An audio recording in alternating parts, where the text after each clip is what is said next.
All right, shall we start? Can everyone hear me okay? Now that you're listening to my throat, not necessarily my voice. I have the benefit and the curse of being a native English speaker. So if I speak very fast and you don't understand me, please say something. How many people know about Tor? By raise of hands. How many people have Tor installed? How many people use Tor daily? Okay. You've all just de-anonymized yourself. Thank you. So let's talk about anonymity. Anonymity in the Western world has this very shadowy, scary sort of impression. It can also be people at the Liberty Bell with a giant onion head, and the woman to the left shocked that there's a guy with an onion head looking at her. Anonymity in other parts of the world isn't negative. They like being part of a crowd. They like being able to hide and being able to pop up as an individual when they need to. So what is anonymity not? Anonymity is not cryptography. Cryptography just protects the contents, and someone can still watch who you are and what you're doing. Anonymity is not steganography. Even if you hide messages in transit, you can still tell who's talking to who and how often they talk, or at least one party is. You may not know the intended recipient. Anonymity is not wishful thinking. There are lots of promises. There's privacy by policy, which is most of what these are, is that you can't tell it's me. I promise not to look at your data. I promise not to record your data. And I promise not to tell anyone else I recorded your data. I promise I didn't sign my name to it. And isn't the internet already anonymous? Well, as we'll find out. You can't prove it was me. Proof is a very strong word. Statistical analysis, or the technical term is a long-term intersection attack, works very, very well. And the longer you watch someone's communications, the more likely you can determine that this was actually you, regardless of what you insist it is not. Promise you won't look, tell, remember. These are all promises. You all sign contracts with your ISP who probably says, you know, we value your privacy. We will never break a law. We will never sell your data accidentally. I've had my identity stolen by my bank, lost their backup tapes. They promised to never give up my data whatsoever. Now some mafia person has all my personal information and my bank accounts and all my financial information because they broke a promise. Did they encrypt those tapes? No, of course not. I promise not to remember. Many places say we don't record any information, and at least in America, there have been all sorts of data breaches where credit card information was copied off to a local system so they could do better marketing and customer analysis. They promised not to remember the data either, and if you lost your credit card, you then were very upset because you had to go get another one and all this stuff, and by default, you're the criminal, not the people who lost your data. And then I promise not to tell. If someone offers you 50,000 euros to accidentally give up your web server logs or give up your transactional history, that's a tough incentive to defeat. And this is also why the US is growing with these data breach notifications, because lots of companies say, you know, we promise not to tell anybody. We promise not to lose your data. We promise to use industry standard practices. It may or may not work. Didn't write my name on it. That's not what we're talking about. That's more identity. And isn't the internet already anonymous? No, it's not. Who needs their privacy? The vast majority of people who use Tor that I run into talking around the world are just normal, everyday people. It makes lots of press when you talk about Iranian activists or Chinese activists trying to take down their government. Most of those people just want to see what the BBC said about them. They want to see what CNN. They want to see what the latest Hollywood movie is. They want to see why Dilbert was blocked and what does Dilbert say today.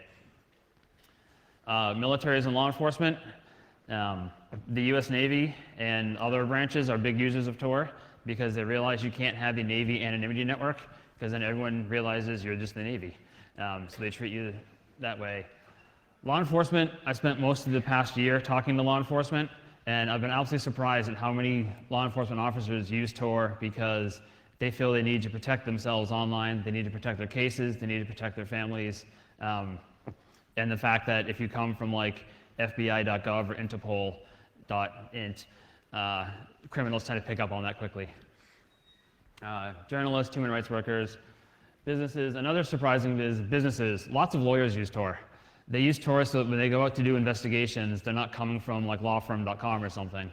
And they can be more anonymous and they can get, I guess, different ethical concerns resolved.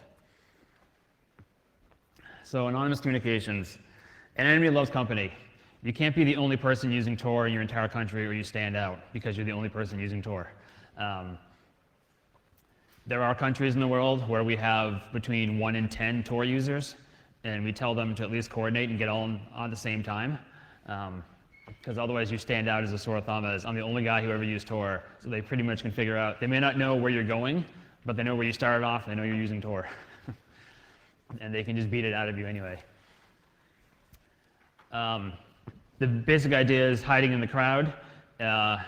So I'm the only person in a fluorescent green t-shirt here. So I would stand out in the crowd, except you in the green sweatshirt. You and I would stand out in the crowd of everybody else. The idea is to look like everybody else. There's a thing with panopticlick, with EFF's panopticlick browser identification. The whole idea about that is that it shows you how unique your browser print is against everyone else on the web. All the Tor users should look the same. So we look unique, but we all look the exact same to everybody else. Tor is not the first system. It won't be the last. When Tor dies at some point, or becomes illegal, or becomes so popular everyone uses it, there'll be other systems that say, let's do the anti-anonymity, let's do more darknets. Yeah. There's a difference between high latency and low latency. Low latency systems, most people don't want to wait forever for an email. They don't want to wait forever for the web page. They don't want to wait for their chat.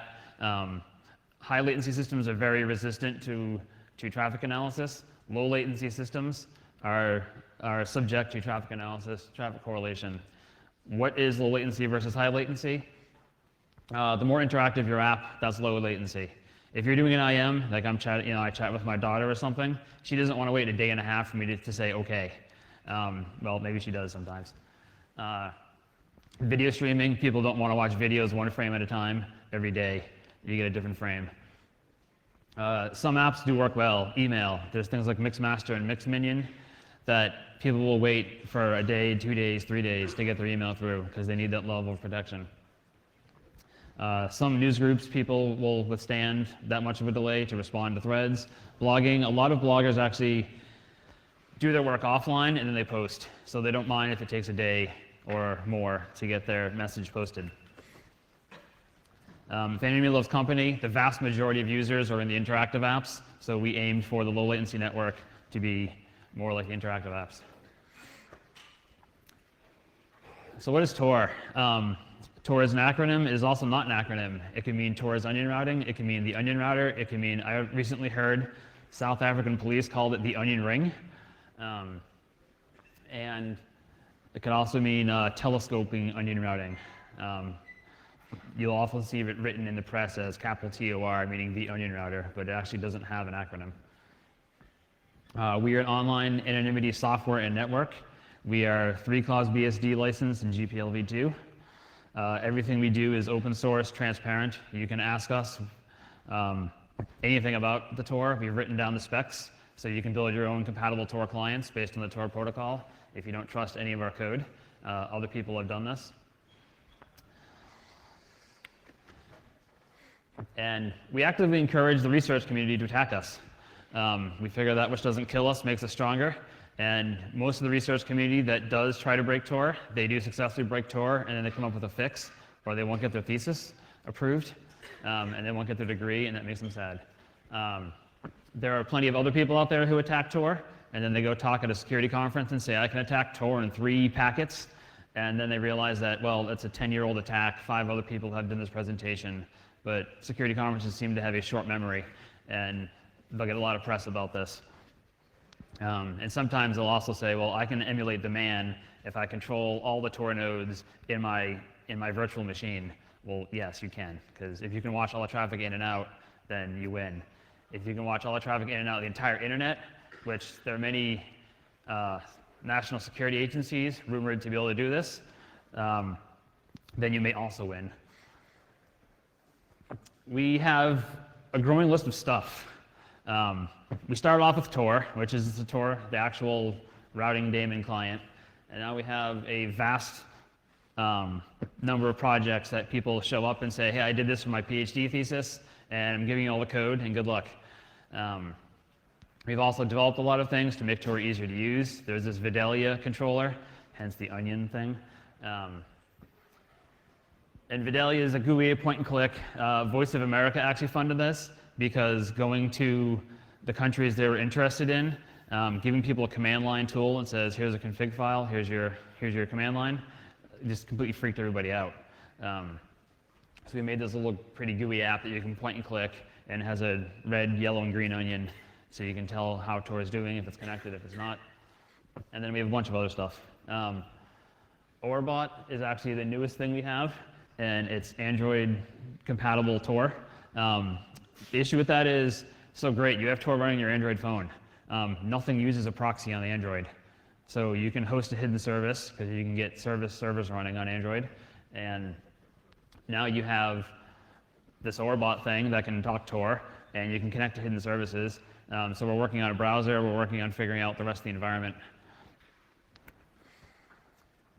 So who actually runs Tor project? About 3 years ago, we started taking donations. Before that, I've been a volunteer for about 5 or 6 years, and we were just a bunch of guys, and apparently you can't fund just a bunch of guys. You need to fund an actual entity. So we created the Tor Project Inc. It is, in US terminology, a 501c3 nonprofit, which means your donations are tax deductible. This is not a sales pitch, I'm just telling you. We're founded to do research and development for online anonymity and privacy. And part of the reason we went nonprofit rather than for-profit, my background is venture capital, and there are lots of VCs who wanted to fund us to do, make Tor the biggest anonymity network, whatever. But we believe we wanted to save the world. So we wanted to do everything transparent. Everything we publish is transparent. Our internal schedules are transparent. Who works for us is transparent. How much they get paid, when they get paid is transparent. And it also helps that many people don't want to volunteer for a for-profit company to a degree. And we need the volunteers to run the Tor network. We don't actually want to run the Tor network for liability reasons, in that Tor is considered a common carrier in most countries, regardless of what you read in the press. And therefore, like a telephone company, you're not responsible for the content that goes across it.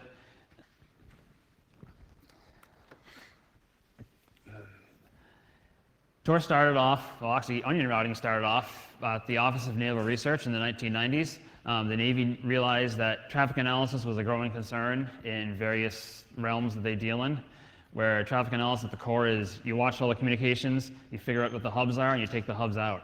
Your enemy's doing this too, so if they can't figure out where the hubs are, because everyone looks like a mesh and everyone's talking to everyone else, then you've raised the bar enough that your enemy now has to go figure out some other way.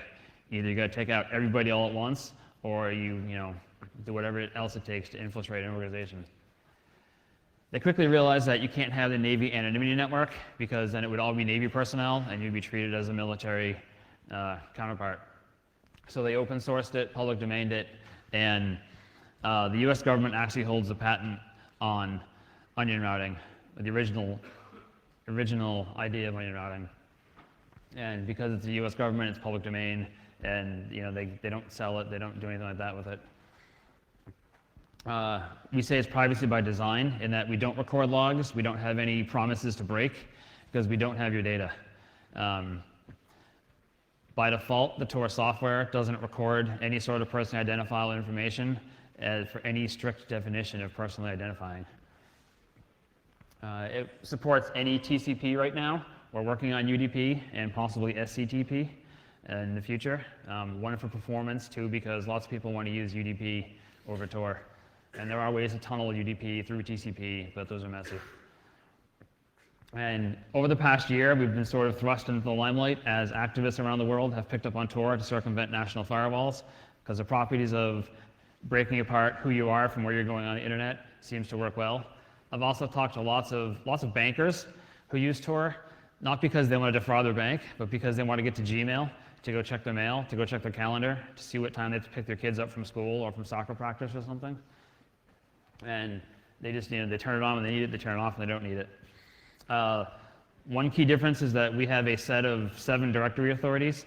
directory authorities are kind of like the root DNS servers, that they publish a consensus of all the relays in the network, and that's what your client downloads.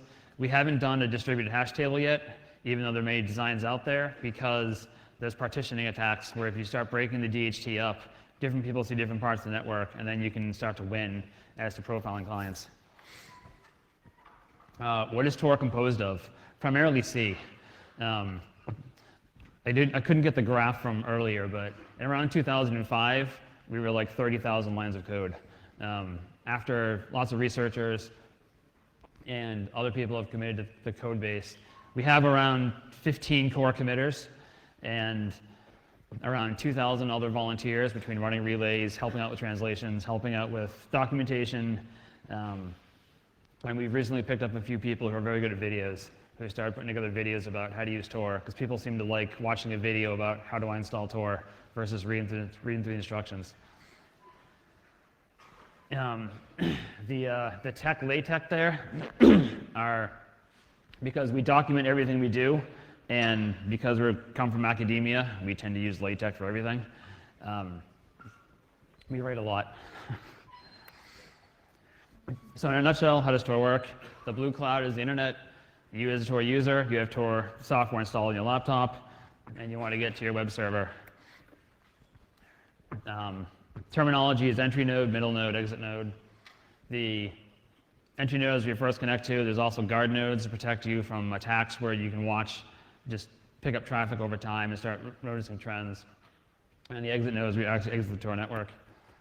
You build an encrypted tunnel from your client, so everything is encrypted as it goes into Tor, or leaves Tor into the network, through the network. And if your traffic originally was encrypted, like HTTPS, IMAP-S, POP3S, then it comes out that way. We are a tunnel. We don't touch your traffic at all. We just wrap it in encryption and relay it around the world. There have been press stories about people, particularly this guy in Sweden, who set up an exit node, recorded all his traffic, and said, look, I have embassies and all this stuff using these. One, he found out the hard way that was illegal, and that the Swedish police came and arrested him, and no one's heard from him since, because you can't wiretap because he's not a telco. And two, most of the accounts that he thought he had were actually criminals watching these accounts anyway. He also disclosed some police investigations which were watching fake accounts, which is really what he got in trouble for. So how many people use Tor? Well, it's an anonymity system. We don't ask for demographics. You don't have to register. We don't record anything on our web servers. As a US company, not recording anything on our web servers gets us around US export laws so far.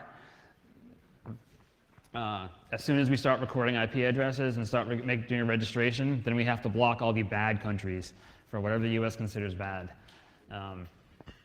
However, we do disclose everything we record. Everything we recorded about Tor is published on Metrics. We have another site called Archive that is copies of the directory authorities' consensus files from every hour of every day for the past 7 years. It's around 25 gigs compressed. It's around a couple hundred gigs uncompressed. And a few organizations have started looking at that to look through to see, are there anonymity attacks here? Are we giving out more information than we need? And we look forward to the research. However, Mozilla does spy on you. This is from the Tor button dashboard. We've made it completely public so everyone can see what's being recorded about you inside Mozilla.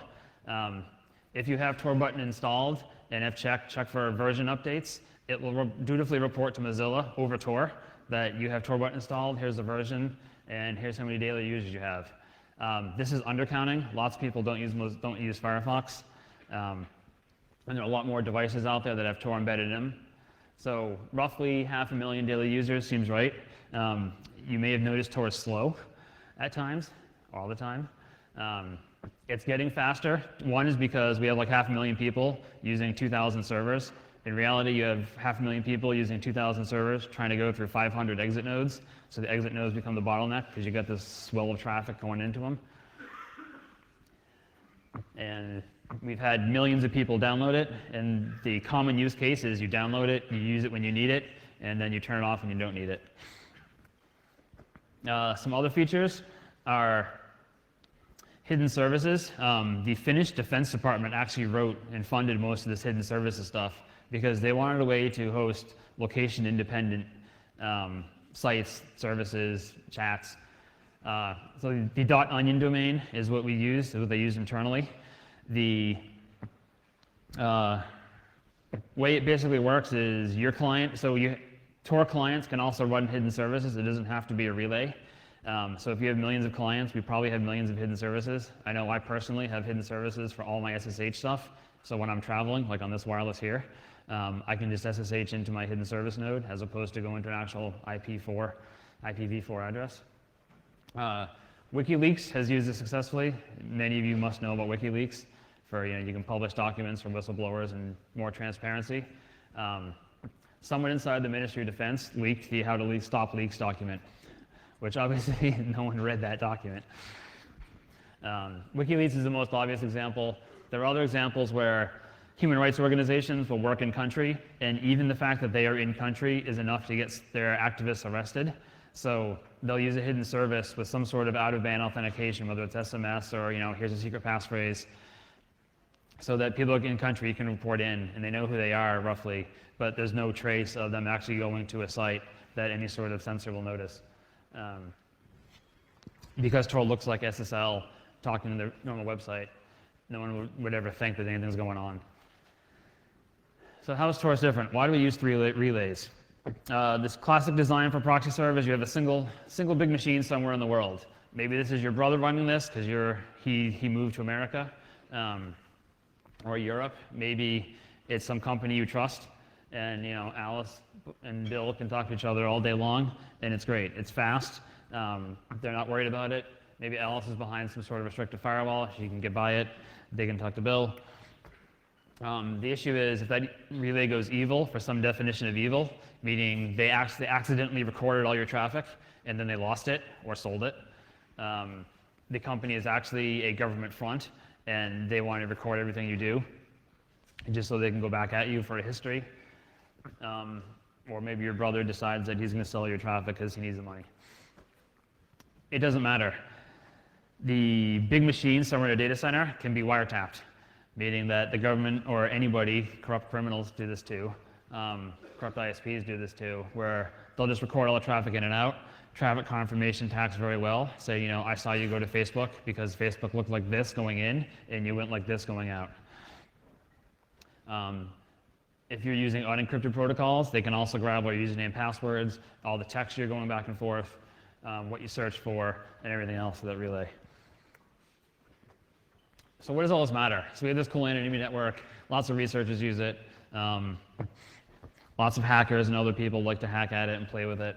And some people use it for hidden services. The vast majority of people seem to use it for anti-censorship. The core of this comes from Article 19 and 20. You have the right to freedom of expression. You have the right to freedom of assembly. George Orwell was an optimist, as it's turning out.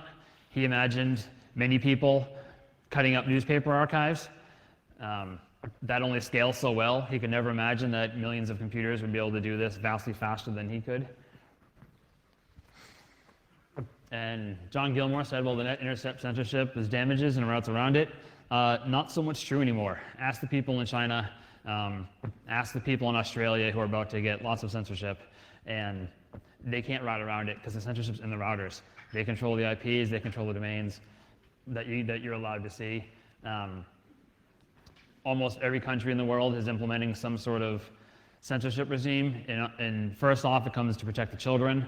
I can tell you from lots of law enforcement talks that they tell you that these block lists for protecting the children are where porn was, not where it is and not where it's going. So you have this growing list of websites that are for children, to protect children, to stop gambling, to stop bad phishing targets. And talking to Richard Clayton last night, again, by the time something gets into a block list, for a national block list, it's already been passed. The criminals already moved on. So you're just blocking whoever the unlucky person is to get that domain or that IP address. On a social level, people still are willing to work around it. There is a chilling effect that as people get picked up, especially like in Iran, we saw this, where people would go to Twitter or people would go to Facebook to say, here's what we're going to organize, and then that person gets picked up, all your friends go, whoa, what is this? I can't do this. I can't afford to be beaten up. I can't afford to be arrested. Governments are monitoring the internet a lot. Every organization, every government has an internet surveillance plan. There are different names up there for what it's called. The idea is to record all the data about you just in case you might be a criminal. The analog I heard was actually from Jacques, I want to say it's Varas, from the DG JLS on Thursday. And he said basically the police are coming to him saying that in the old world, in the physical world, I can watch somebody, I can record what they do, and I have a history, and there's a history that can be recreated based on who saw who doing what, and then a crime was committed, so I can build up the history into that crime, and then I can go forward and watch them completely. And they want the same thing on the internet. The difference is, in the real world, you have this sort of freeze situation where as soon as someone is suspected of a crime, then you can tail them. Then you can record what they do, who they call, how often they talk to people, where they go for their coffee in the morning. On the internet, you can do that all the time. You can record everybody, every last detail, down to infinitely degrees of timing, and get all their information just in case. And because computers make it vastly easier to update, you can sort through this in this massive haystack you've built, just in case people might be criminals. And this understandably freaks out a lot of people. This is equivalent of the Stasi becoming robots, so that 7 of 7 Germans are, East Germans are Stasi. If anyone recognizes that room, that's the NSA wiretap room. Some countries, and yes, I've said this to people in the US, some countries obey their laws and roll out the various bills that force you to record the internet. Others of them do warrantless wiretapping, which just record everything, just because they can. The core traffic data analysis is who talks to who, how often they talk, how much data they send. That's all you need to do to pick up networks of people. When the former director of the Interception Modernization Program in the UK says, you know, wait, what are we doing here? That should be a sign to people. When your own internal people start freaking out saying, holy crap, look at all the stuff we're recording about these people. You can rebuild my entire friendship, social networks, and everything. And that's what it looks like. There's a fine paper on the economics of mass surveillance and how absolutely cheap it is to surveil everybody all the time and build really cool social network maps. This is actually from mailing lists and of different mailing list people and who overlaps who and who talks to who. And the issue with this is maybe you're not worried about your social graph, but many places will say, all right, so one of these red dots becomes a terrorist cell, or becomes a child porn cell, or becomes a gambling site. Is everyone associated with it now guilty? In many countries, the answer is yes. And there we go. We have some fans who created some graphics for us. You can rejoice in your anonymity. And getting involved is volunteer. We have a fine, long volunteer page of here's the technical projects, here's advocacy projects, here's anything you can do to help people around the world. And that's it. Any questions?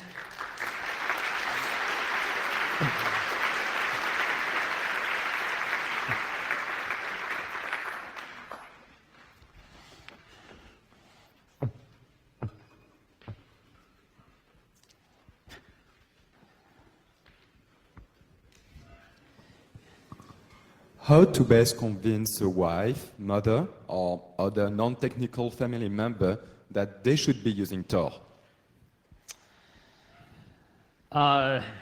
Well, so believe it or not, I don't force Tor on my wife and daughter either. I let them make up. I'm basically letting Facebook and the banks who lose all your data and everyone else freak them out so they realize they should do something. I've talked to some cancer victims who, you know, either they or their loved ones find out they have cancer. They go start Googling for stuff, and all these ads show up about here's all the treatments, and they go into Gmail and they get all these, you know, pharmaceutical ads. And then they start realizing that for a while, all the results are sort of sorted based on here's your pharmaceutical stuff. And that's typically enough to freak people out, that they start worrying about, you know, what's going on. In the US and other countries that don't have sort of nationalized health care, you can lose your job if you find that you have a condition that's very expensive. The incentives aren't quite there yet. There's been lots of research by Alessandro Acquisti out of CMU in Pittsburgh who's doing work on incentives for privacy and how much people will pay for privacy, how much they won't. I used to worry about how would we tell people to worry about these things, and it seems the commercial industry is doing just fine, and the government industry is doing just fine. I think most people who use Tor now are sort of early adopters. My grandmother had her computer broken into, turned into a bot, and she phished and spammed like thousands of people, and I apologize for that if you're part of that, but she didn't know. She got this cool crossword thing, and so she ran this application that gave her a cool crossword puzzle. It just happened to infect her. She worried about what information they had, and then she independently started searching for like VPNs or privacy tools to protect ourselves online. As the world gets more and more online, and as you have things like data retention, people start to worry about the trail they leave.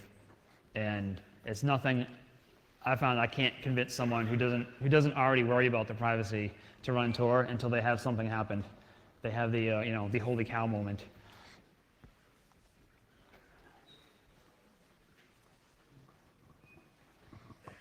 Thank you. As a Tor user, I've observed that there are few exit nodes, and the major problem is as people try more and more to use Tor is getting slower and slower. Have you any plans of increasing the number of exit nodes? There are some things we can do to increase this number. Thank you. Yeah, so we have multiple plans. One, when we first designed Tor, we figured, we'll worry about it when it gets to 500,000 users. We're now at 500,000 users. There's a lot of protocol designs we need to do to make things faster. We have a fine 27-page performance roadmap that we wrote up that goes in excruciating detail down to we multiplex TCP streams. We don't queue busy streams versus less busy streams, meaning if you're file sharing over Tor, you hog lots of bandwidth, and the IM users who only need tiny little bits get pushed out. We're going to start this year a Relays for Tor campaign, where the first step of that was to get the legal protections in place. Many people would run exit nodes if they know there's help available for if someone does something bad to your IP address, that has the most chilling effect, where if someone phishes a site or does whatever, gambling fraud or something through your Tor exit node, the police come and knock on your door, if you're lucky, and say, we think your IP address did something bad. We have a growing number of law firms around the world who will give free help, or at least give you directions to people who can help you to say, well, here's how to defend against this. You have a civil right to run these things. Your IP address is personally identifiable. They can't just give it out anywhere. And it's not you. Tor is treated like a telephone company where they're not responsible for the content, just the delivery. Hello, just one back here. Hello. Lots of great examples you give, for, I guess, what I would think of as positive uses of Tor in terms of, anonymizing people that are doing good work, fighting oppression in countries, say. But from an ethical perspective, my interest would be whether you think, on balance, it's used ethically for things that many people consider good versus bad. Because when you choose to use your computer as an exit node, you're making, I guess, an ethical choice that you are going to hide people. And maybe you want, maybe it's good to hide US military personnel from being blown up. Other people disagree. But I mean, at least, what is your sense of the balance of use of Tor? Is it typically pornography? Or is it typically, worthy human rights activists? Or is it typically military spies? Or, ethically, how do you persuade people to use their computer to support Tor? So, for people who've done research on this, the vast majority of Tor traffic is absolutely mundane and boring. What makes the press are the people who get caught for doing child porn or gambling or credit card fraud, and no one ever hears about, user browsed BBC successfully. No one cares. That's sort of expected. Do criminals use Tor? Of course they do. Criminals also use cell phones, cars, highways, digital cameras, and all this other stuff. They use email. The 9/11 hijackers used Hotmail quite successfully. And we generally say, like any technology, we promote the good uses. It's an infrastructure. It's an anonymizing layer on the internet. And we just let it, the whole point is to let it look like the internet. Internet traffic is like some percentage of porn, some percentage of normal usage, some percentage of bots, some percentage of criminals. And that's, I mean, that's the best I can tell you is that we're here to promote the good uses. We do work with law enforcement. When law enforcement comes to us and says, you know, so-and-so threatened to kill his wife, and he used a Tor posting, they generally have a profile and they can start figuring things out. Old-fashioned police techniques work well because criminals have to be lucky all the time, police have to be lucky once.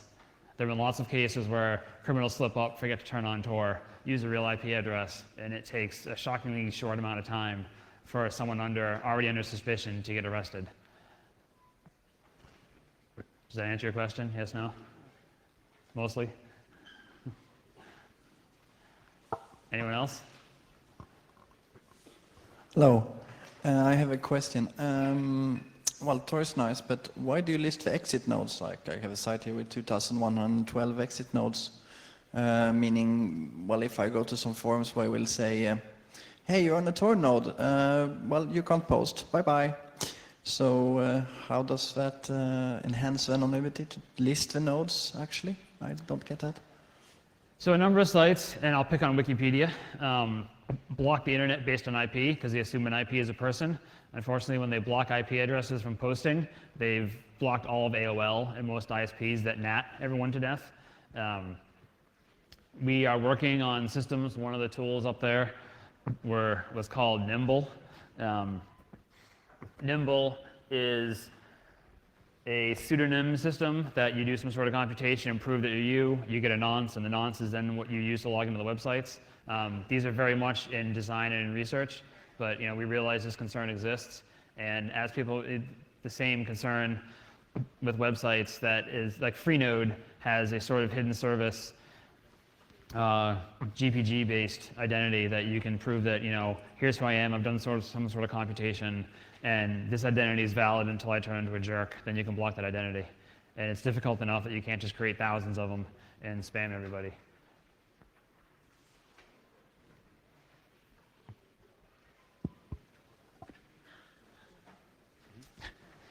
Anybody else? Another question? Yeah. Do you know if anyone is building an anonymous or pseudonymous payment system on top of this? I know that people have thought about it and are thinking through incentives. Some of the concerns, some of the research challenges actually are with incentive systems. You'd be very careful what you incent. There's a technology called, I think it's called BitBlinder, that's basically for anonymous file sharing. And they have some sort of payment structure where for every byte you transmit, you get 2 free bytes or something like that. And they've created all sorts of incentives for people to run really, really fast nodes for a short bit of time to get twice the amount of bandwidth, and then they shut it down. As for actual like e-cache type things, I know those are in research. I don't think anyone's deployed like a hidden service-based e-cache system yet.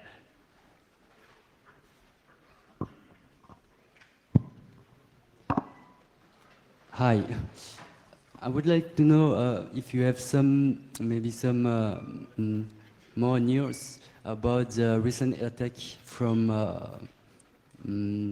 some black hats on the Tor server. I think I got half that. Can you repeat your question? My question is, recently there were attack against the web server on the Tor project. And maybe you know who is behind or why such attack occur on Tor project. Are you asking how do you know who runs a Tor server? The web server, the host. Our bandwidth hogs? Is what you're talking about? Our public notification of the breach we had? Yeah. Yeah. No, we don't. We suspect they're Southern German because the Germans who work on Tor said, this is Bavarian. No one writes like this. So either someone's very good at faking a Bavarian. Mostly what they attacked was spd.de, and they wanted lots of bandwidth to do a bandwidth amplification attack or a DDoS. We spent a lot of time and had a lot of help looking through doing forensic analysis of our servers. And as far as we can tell, they used some old SSH exploit on someone else's server, took the keys, because Tor people are still people. They had the private key for their SSH along with their public key, and got into other servers, and then installed basic kernel exploits to some are 0 day, we found out, which may become published soon, and used it to do bandwidth attacks, bandwidth intensive attacks. All the forensics point to that they didn't realize what they broke into. They just saw, look, here's some servers on some gigabit links. Woohoo, I can go attack things really quickly now. They didn't touch any of the Tor code. We had 2 people go through every Git commit, every SVN commit, compared to what was in the repository, compared to what we send emails out when that happens, compared to their own trees, and look through every last bit for the past 2 years to see if anything changed. One of our volunteers, who's a student in Germany, went through every single Git commit ever and compared everything to make sure that what changed was actually what was supposed to change, and no one went through and modified the archives. And so basically, one, we got lucky. 2, they were basically silly attackers and wanted bandwidth and took advantage of volunteer and other servers that were related to Tor. Yeah, Tor is a great project about privacy and everything like this, and but there are some other party who don't like the point of view of Tor and Tor Yep. user. And do you think with maybe the widely range of user, there will be also widely more attack like this kind of? Do we expect to get attacked more? Yes. As activists around the world have used Tor to actively speak out against their government, this attracts a different level of attention that we're not quite used to. And we're working through securing our systems and doing things sort of more securely, vastly more securely, so that as we get these attacks from like nation level espionage and other services, that we can at least detect them and hopefully defend against them.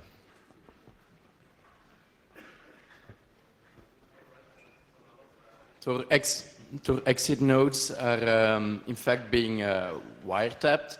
So using Tor would increase the chances of you being, of your communications being followed. Do you know if this is correct? And if so, wouldn't that mean that you would only want to pass encrypted traffic through Tor? We encourage people to use encrypted traffic, period, whether you use Tor or not. Are you likely to be more wiretapped? It's unclear. Right now, most law enforcement, you have to have a reason to wiretap somebody, and there's all sorts of precautions in place, and then they may or may not be able to analyze that much data that comes out. So I think the answer right now is no. Could it be in the future? Maybe. As laws come into effect, when the iPred law came into effect in Sweden, we saw Tor usage from Sweden go up by 50%. Like other VPN providers saw their subscriptions skyrocket the day before. So you put the laws in place and you just created this arms race of people trying to avoid being wiretapped, whether it's at a nation level or individual level. Did anyone in the Western world ever got sued for running a Tor exit nodes? They're not for running a Tor exit node, no. They've been taken to court. There's a guy, Morpheum, from Germany, who had his exit node, did something bad. Police came and collected his computer, and then he became much more of an activist because his attitude was, well, screw them.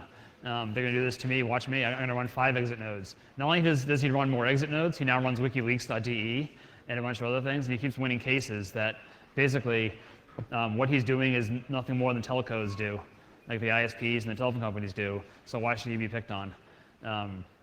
He will also run, very open exit policies to attract more traffic, just to sort of, because he wants to have the fights. So the answer right now is no. Tor is not illegal anywhere in the world, as far as we know. Maybe North Korea, but North Korea has no internet. And when you go to an internet cafe in North Korea, you have an 18-year-old with an M16 sitting behind you, ready to shoot you if you do something bad. So that's a pretty good incentive not